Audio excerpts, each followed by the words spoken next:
Como já falado, em relação à atomização em chama, é importante levar em conta o tipo de mistura combustível e comburente que é utilizada. Por exemplo, a mais comum mistura utilizada é a mistura acetileno-ar.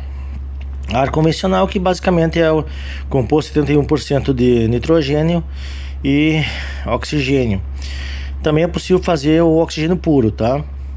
A temperatura da chama ela vai em torno de 2100 a 2400 graus Celsius. E a mistura de acetileno e óxido nitroso, 2600 a 2800. A mistura acetileno-ar é considerada uma chama mais fria e utilizada normalmente para metais mais voláteis. Já uma chama contendo acetileno e óxido nitroso é uma chama com temperatura mais alta, mais quente, e é usada para metais refratários e pouco voláteis. A chama acetileno é uma chama azulada e a chama acetileno óxido nitroso é uma chama avermelhada.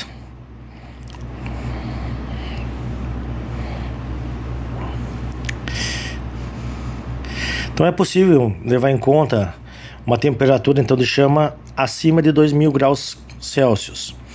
É uma chama com temperatura alta. Se nós levarmos em conta o queimador, né, o cabeçote, ele tem de 10 a 12 centímetros. Ele é comercial padronizado. Alguns têm 10, alguns têm 12. Mas basicamente estou dizendo que o caminho óptico vai ser o mesmo. Então todas as amostras vão passar pela mesma na chama e eu vou ter o mesmo caminho óptico. Então a única coisa que eu vou ter que levar em conta é a absorvância proporcional à concentração. Então uma chama acetileno-ar na faixa de 2400 a 2700 graus Kelvin, ou isso dá equivalente a 2100 a 2400 graus Celsius.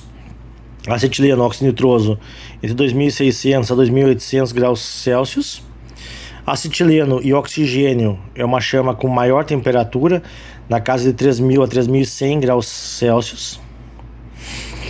Hidrogênio, ar, entre 2000 e 2100 graus Celsius. Hidrogênio e oxigênio entre 2500 e 2700 graus Kelvin, graus Celsius, desculpe. E a propano na faixa de 1800 graus Celsius. E propano oxigênio, uma temperatura de 2700 graus Kelvin, graus Celsius. Então, o que é importante levar em conta?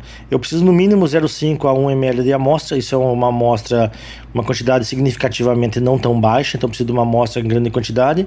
Normalmente eu vou usar isso aqui para análise de águas, análise de urina, análise de materiais que eu consigo coletar em grande quantidade. Normalmente de 5 a 15% da amostra chega à chama nebulizada. Isso vai depender do tipo de material que eu vou utilizar, se ele é mais viscoso ou menos viscoso. Uma amostra viscosa ela deve ser degradada, como sangue, plasma, etc. Deve ser degradada, porque senão ela não vai chegar na chama. Então eu preciso que eu faça um tratamento prévio de degradação da matriz com ácidos concentrados, normalmente ácido nítrico e no caso o peróxido de hidrogênio. A temperatura é alta para fazer esse processo de degradação. E outra, eu devo utilizar ácidos ultra puros ou pelo menos bidestilados, para que eu tenha uma confiabilidade durante as análises e evitar contaminação, porque os metais no ácido PA são significativamente altos na faixa de ppb. Isso acaba influenciando os resultados de amostras, principalmente amostras que eu trabalho na região de ppb, partes por bilhão, ou seja, microgramas por grama. Então aqui eu tenho o espectrofotômetro de chama. Aqui tem então o sistema de gases. Ele é um sistema específico, né? Ele é feito em padronizado, de acordo com o tipo de gás, por uma empresa confiável. Aqui eu tenho então a chama, aqui dentro. E aqui o sistema onde a amostra ela é injetada. Essa aqui é onde sai a chama. Normalmente tem um exaustor em cima, né? Para retirar todos os tipos de interferentes. E essa sala aí é específica para o espectrofotômetro, espectrômetro de absorção atômica, uma vez que presença de poeira, presença de particulados, presença de solventes, etc., acaba interferindo na análise. Então quem vai trabalhar numa sala dessas deve tomar todo o cuidado para evitar a utilização de perfumes, tintas, a sala tem que estar bem limpa, sem poeira, etc. Outro tipo de atomização que é utilizada é o forno de grafite. Basicamente consiste num tubo, mais ou menos de 5 centímetros, com um furo no meio. E esse tubo de grafite, ele pode ser aquecido de duas formas: na longitude ou transversal. Longitude nas duas pontas ou transversal no meio. Ele também é chamado de atomização eletrotérmica. Então, alguns artigos trazem Graphite Furnace Atomic Absorption Spectrometry e outros artigos trazem ETAS, que é Electrothermal Atomic Absorption Spectrometry. Nesse processo em si, eu vou inserir dentro do tubo de grafite uma amostra entre 1 a 100 microlitros, então uma amostra em pequena quantidade. Lembrando que essa quantidade depende do tipo de tratamento que eu vou utilizar. Normalmente é inserido 1 microlitro, aquece-se o forno de grafite para que ele evapore o solvente e eu vou colocando, pré-concentrando no próprio tubo de grafite, tá? Um tubo de grafite normalmente ele é utilizado para 50, 100, até 200 análises, levando em conta que isso depende muito do tipo de analito que eu vou analisar e também do tipo da temperatura que vai ser empregada. Quanto mais alta a temperatura, menor a resistência do forno, uma vez que acima de 2.800 graus Celsius, o forno de grafite, por ser um material combustível, em presença de oxigênio ele acaba queimando. Então o forno ele perde a credibilidade, ele perde a utilização dele. Então aqui eu tenho um forno de grafite aquecido nas extremidades, é um equipamento antigo, ele aquecia de modo longitudinal. Hoje em dia os equipamentos eles aquecem transversal, na lateral. O que acontece aqui, como o grafite não é um bom condutor de corrente elétrica, ele vai aquecendo de modo não homogêneo. Então quando eu gotejo a amostra dentro do tubo de grafite, eu insiro a amostra por aqui, gotejo, ela pode espalhar em locais dentro dessa região. Ao espalhar nessas regiões, como o aquecimento ele vai das extremidades para o meio, as temperaturas não são homogêneas, então eu tenho uma atomização em situações não iguais, ou seja, uma atomização por partes. Isso causa um prejuízo na minha análise. Então o aquecimento longitudinal tem esse problema. Hoje em dia eles são aquecidos transversalmente. Durante a análise em si, eu tenho praticamente 3 etapas básicas, na verdade 4 etapas. Eu insiro a amostra aqui, uma câmera ligada, eu consigo visualizar a gota sendo formada aqui embaixo. À medida que essa gota vai ser formada, a câmera está ligada, uma câmera para que eu possa visualizar o local onde eu vou injetar a amostra, tanto manualmente ou com o automostrador. Ao visualizar esse local onde a amostra vai ser inserida, eu posso programar a temperatura para secagem. O que significa temperatura de secagem? É uma temperatura normalmente próxima à temperatura do solvente, de ebulição do solvente que eu estou utilizando. Por exemplo, se é água, normalmente eu vou utilizar 120 graus Celsius. Se é um etanol, 100 graus Celsius. Então eu não necessariamente eu faço apenas um processo de aquecimento para remoção do solvente. Então o que serve esse aquecimento? Esse aquecimento inicial, essa etapa de secagem, é uma etapa para que eu utilize para remover o solvente. Ao evaporar o solvente, eu posso gotejar mais uma gota, mais 1 microlitro, mais 2 microlitros, mais 5 microlitros, de acordo com o forno que eu estou utilizando. E eu posso pré-concentrar a amostra nessa situação, certo?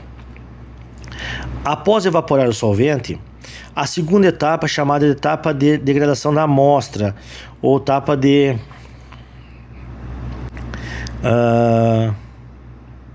pirólise. O que significa isso?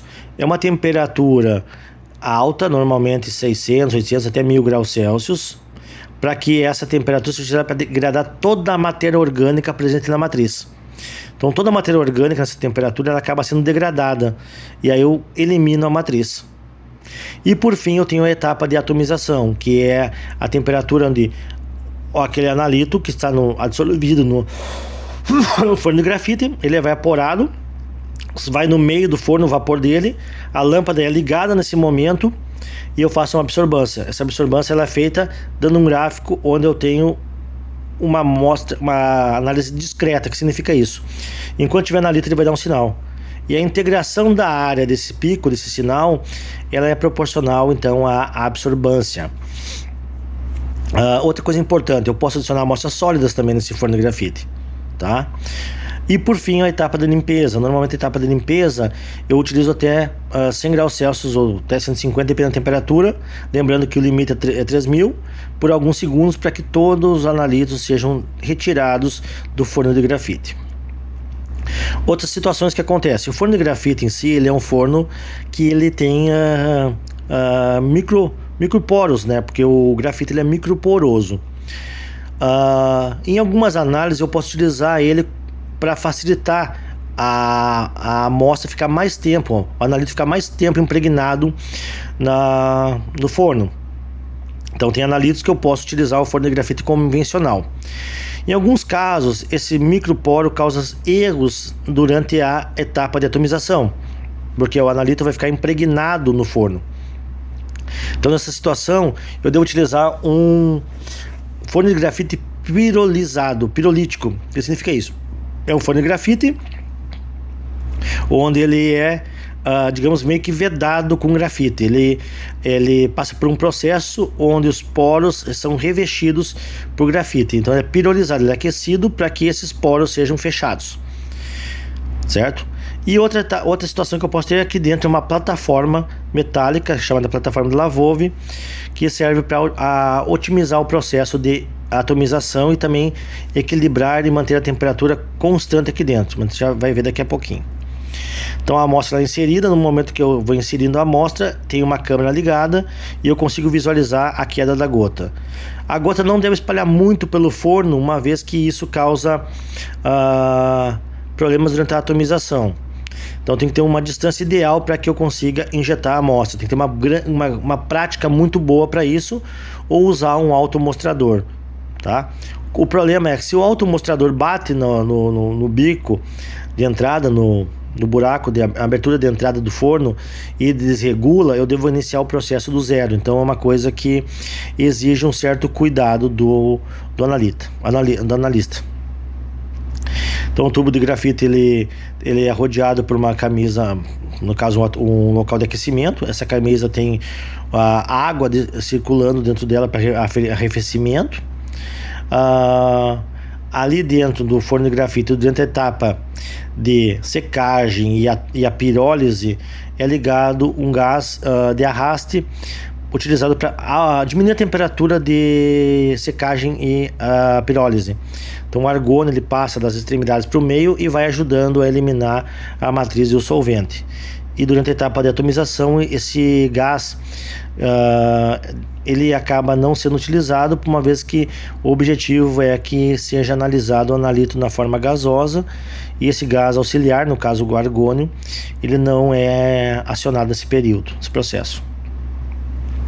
Então aqui ele é aquecido transversalmente. À medida que ele vai sendo aquecido, as temperaturas aqui não são homogêneas, dependendo do forno de grafite. A amostra é inserida aqui no meio. Seca-se o solvente, eu ligo o argônio para ajudar a eliminar o solvente. Durante a etapa de pirólise, que é a etapa de remoção da matriz, liga-se o gás auxiliar, o argônio, ele ajuda a eliminar a matriz e ao mesmo tempo diminuir a temperatura desse processo. E durante a atomização, apenas é aquecido, e aí a amostra volatiliza e é lido e vai dar um sinal discreto. A etapa de secagem. A etapa de secagem normalmente ela vai numa temperatura na faixa de 80, 100, 110 até dos 120 graus Celsius. Não necessariamente eu preciso fazer apenas uma secagem. E aí eu vou otimizando o processo. Eu vou visualizando pela câmera a evaporação de todo o solvente. E aí eu já otimizo o processo para fazer a análise. Então durante a análise eu otimizo o processo de acordo com o tipo de matriz que eu tenho, do tipo de amostra que eu tenho.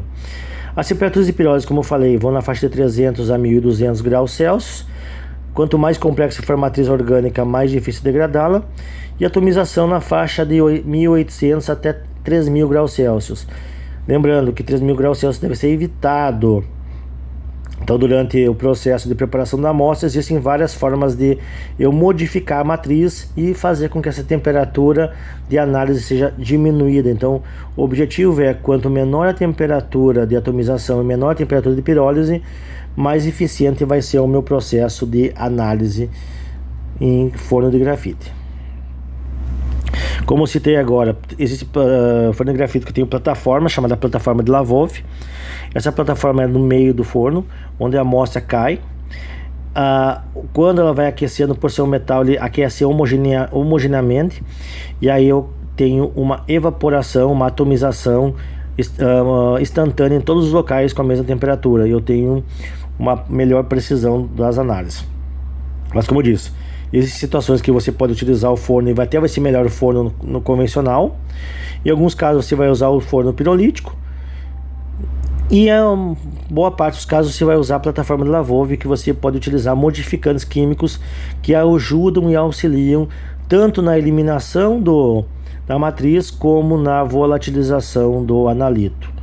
Então existem vários artigos e vários trabalhos levando em conta esse processo.